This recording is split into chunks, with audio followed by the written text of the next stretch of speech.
lakini pia umeweka mradi mkubwa wa hewa tiba unaitwa oxygen plant, hiyo hospitali ambayo imepunguza ile shida ya kupatikana kwa oxygen kwa wagonjwa wa mahututi.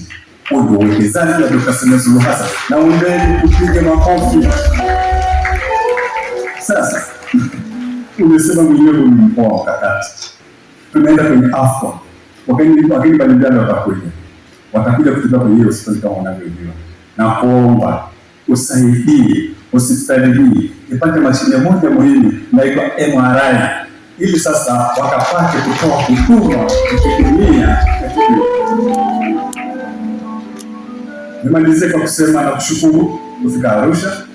Narudia na kushukuru kunialika, na narudia kusema kwamba ni declare interest, pamoja na kwamba mimi ni mwenyekiti wa kamati ya kudumu ya bunge ya afya na masuala ya ukimwi, lakini natokea Arusha.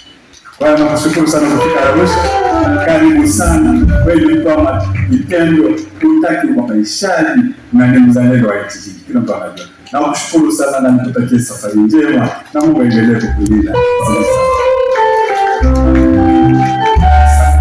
Sana Daktari Kumai, mwenyekiti wa kamati ya kudumu ya bunge ya masuala ya afya na ukimwi.